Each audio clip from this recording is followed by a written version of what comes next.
কিসে রিজিক বাড়ে, কি করলে রিজিকে ভরপুর বারাকা হয়, রিজিকের চাবিকাঠি কোথায়, কোন পথে চললে রিজিকে ভরপুর বারাকা হবে, আমার জীবনে বরকত নেমে আসবে রিজিকে, এটা জানতে মনে যাচ্ছে না আমাদের? হ্যাঁ, কষ্ট হচ্ছে আপনাদের? কষ্ট হচ্ছে? তাহলে কি করলে রিজিকে ভরপুর বারাকা হয়, কি করলে আমার জীবনে ভরপুর বারাকা নেমে আসে, এই পয়েন্টটাতে আমরা একটু আলোকপাত করি। যেসব কাজ করলে আমাদের জীবনে রিজিকে আসমানি বারাকা নেমে আসবে, আমাদের রিজিকে আসমানি বারাকা নেমে আসুক, আমরা চাই কি চাই না? সবাই আমরা চাই নিশ্চয়ই। যে কাজ করলে রিজিকে আসমানি বারাকা আসে, এর এক নম্বর হচ্ছে তাকওয়াল্লাহ, আল্লাহর ভয়। আল্লাহ তাআলা বলছেন, ওমাইয়াত্তাকিল্লাহ ইয়াজআল লাহু মাখরাজা ওয়া ইয়ারযুকহু মিন হাইসু লা ইয়াহতাসিব। যে আল্লাহকে ভয় করে, যে আল্লাহ সচেতন, আল্লাহ তাকে মাখরাজ, মাখরাজ মানে কি জানেন? ওই যে এক্সিট লেখা না এদিকে, এই এক্সিটকে আরবিতে বলে মাখরাজ, মানে কোথাও আটকাবেন না, বের হওয়ার রাস্তা আছে, কোথাও আটকাবেন না, বের হওয়ার রাস্তা আল্লাহ তাআলা অ্যারেঞ্জ করে দিবেন। You will have the way out from crisis. ক্রাইসিসে পড়লে, সংকট মোমেন্টে আল্লাহ তাআলা ওখান থেকে এক্সিটের ব্যবস্থা আপনাকে করে দিবেন। ওয়া ইয়ারযুকহু মিন হাইসু লা ইয়াহতাসিব, এমন জায়গা থেকে আল্লাহ তাআলা রিজিকের ব্যবস্থা করবেন যে সে কল্পনাও করে নাই।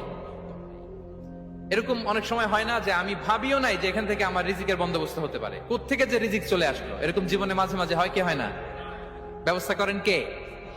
যারা আল্লাহ তাআলাকে ভয় করে, যারা আল্লাহ সচেতন, তাদেরকে আল্লাহ তাআলা স্পেশাল রিজিক দিয়ে ধন্য করেন। তাকওয়াল্লাহ। পুরো কোরআনের মূল শিক্ষা কি, পুরো ইসলামের এসেন্স কি, জিস্ট কি, সারাংশ কি, যদি আমাকে জিজ্ঞেস করা হয় আমি বলবো তাকওয়াল্লাহ, আল্লাহর ভয়, আল্লাহর সচেতনতা। Allah is watching me, Allah is observing me.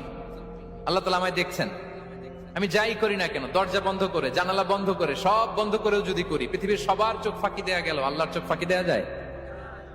পুলিশের চোখ ফাঁকি দেয়া যায়, সিকিউরিটির চোখ ফাঁকি দেওয়া যায়, আমার সাথে বন্ধুদের চোখ ফাঁকি দেওয়া যায়, ফাঁকি দেওয়া যায় না একটা মহান সত্তার চোখ। তিনি কে? এই যে সেন্সেশন, অনুভূতি, দিস ইজ তাকওয়া। এই অনুভূতিটার নামই হচ্ছে তাকওয়া, যে আমি যাই করি, যেভাবে করি, যখন করি, কেউ দেখে না কিন্তু দেখে কে? কেউ যেটা দেখে না সেটা দেখে কে? দিস ইজ তাকওয়া।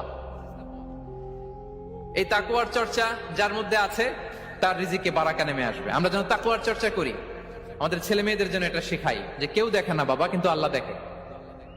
ছোটবেলা থেকে যদি আমাদের সোনামণিদের ব্রেইনে এই তাকওয়াল্লাহ নামের এই সফটওয়্যারটা ইনস্টল করে দেই, আর কোনোদিন সে বিপদগামী হবে না, পথচ্যুত হবে না। ওই ছেলেকে দিয়ে আর পৃথিবীতে অন্যায় করানো যাবে না, সে পাপ কাজ করবে না।